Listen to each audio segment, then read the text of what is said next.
Yes, guys, welcome back to Flat Cap Euro Talk here, and we're going to be talking about the signing of Jules Kounde from Sevilla to Barcelona. It is going to be a fee reported by Fabrizio Romano. We have gotten the here we go from him around 50 million euros plus 10 million euros in add-ons. Actually, a lot less than I think what's Chelsea were going to be paying. Chelsea were going to be paying around 55 million pounds, I think, plus some add-ons as well. So Barcelona have actually negotiated a cheaper deal in this case as well. And I think this is actually one of the signings of the summer, if not probably Barcelona's best signing, because I think with Jules Kounde, they are buying basically La Liga's maybe most talented center back.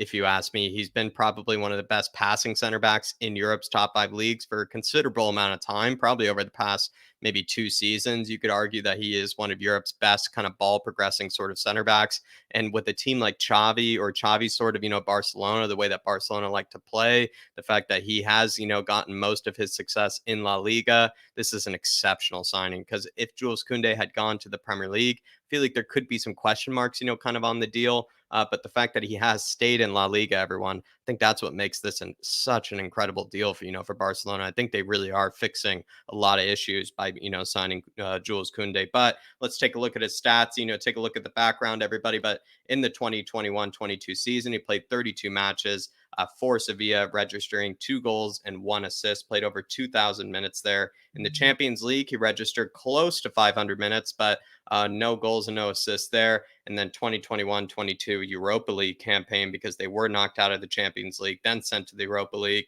He played close to 400 minutes there. Born in Paris, France, 23 years old, turning 24 this upcoming season. He is a right-footed player, 5 feet 10 inches, 1.78 meters. I think he's probably, around 5 foot 11, 5 foot 10, but he really, honestly, the way that he handles himself, he doesn't really look like he really is as short as he probably is. Center back, can play as a right back, has played kind of both quite, fluidly. I would say, though, when he does play as a right back, he's not really going to be able to do too much sort of kind of, dynamic attacking work. He's just solid defensively there, really good in possession. But if you need just a good, solid defensive right back that's also still decent in possession, that's where he can fill in. But I think his best duties are probably served as a center back. Of course, the transfer fee is around 50 million euros plus 10 million euros in add-ons, according to Fabrizio Romano. And his youth career was with the very, very talented youth academy of Bordeaux that has been knocked down into League Trois, I believe, or yeah,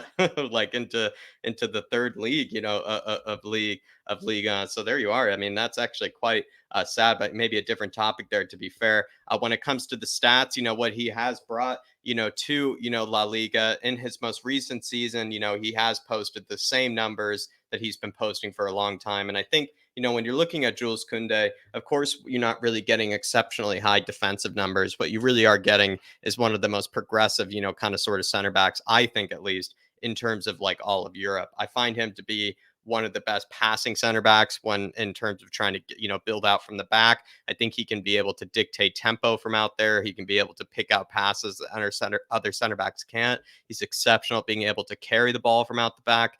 In this most recent season, when you compare him to all the center backs in Europe's top five leagues, as you can see, he ranks pretty high in terms of percentile. As we all know, the higher these percentile numbers are to 100, the better he probably ranks compared to all center backs across Europe's top five leagues. Like I said before, his defensive numbers aren't too great. Maybe that's because he plays for Sevilla. Maybe that's also because he plays in La Liga, where a lot of defenders' numbers aren't going to be too high compared to maybe the Serie A, La Liga, or sorry, Liga, or maybe kind of the Premier League. But as you can see, switches of play, passes completed under pressure, even just passes completed. This guy has been used for a long time with Sevilla as a very, kind of main facilitator. When you even look at, his 2019-20 season where he won the Europa League with Lopetegui and actually with Sergei Reguilon, as we might know as Spurs fans, he was exceptional then. He's been exceptional since he's come into the Sevilla team. He hasn't taken any sort of betting in or anything. In fact,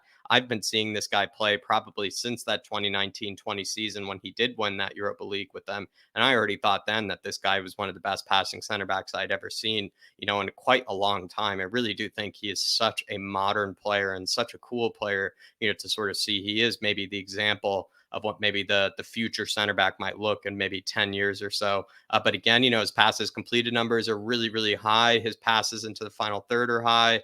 Passes completed under pressure. Even when, like I said, those ball carrying skills are very good as well. He's actually in the top 2 percentile when it comes to center backs in terms of dribbling past, players as well. I really like, Jules Kounde. Again, he's just so technically gifted, so good on the ball when it comes to not only passing, but also being able to just carry it up the field, being able to be confident enough under pressure. I feel like you just can't press this guy.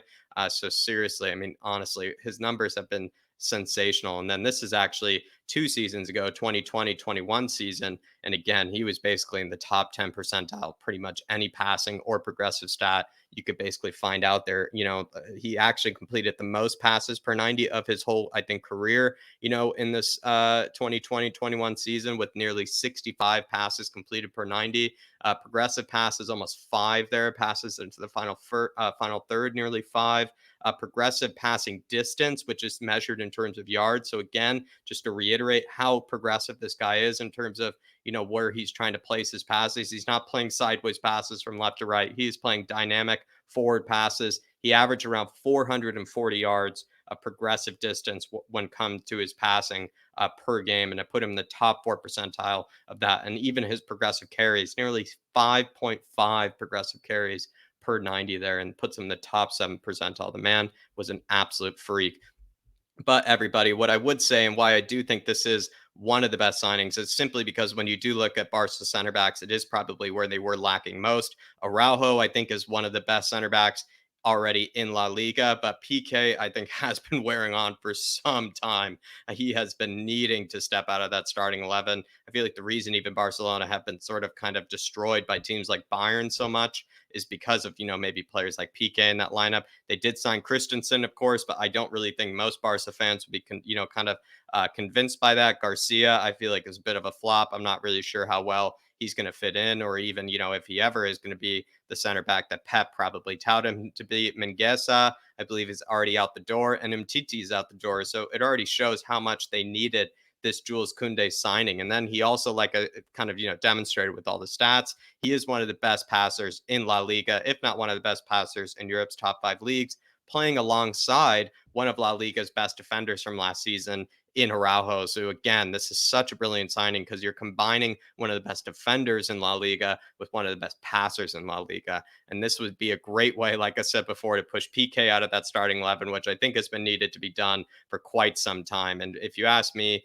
PK probably his best years were under Puyol. Ever since then, I don't really know if he looked like the same center back as he did under Puyol. Perhaps even maybe an inside theory here, and Barca fans, don't shoot me here, but I think he's kind of maybe, carried a bit by Puyol, and his best ever days was when playing alongside that center back. He also suits Barcelona's style of play, of course, with how, he likes to be able to be in a possession dominated team. He likes to be able to, progress play. He likes to be able to pick out dangerous passes. He probably likes a pretty high line, Jules Kounde, so then he can be even more progressive and have the ball even more. So he suits Barcelona's style of play, as well as he also suits kind of Xavi's kind of individual style of play, which seems to be, a bit more kind of modern or nuanced than the old, Barcelona style. But I feel like, Xavi is going to really like this Jules Kounde signing. He can really do a lot with a center back that can kind of, dictate tempo, dictate play, and be able to progress, kind of the build up from the back line like Jules Kounde can.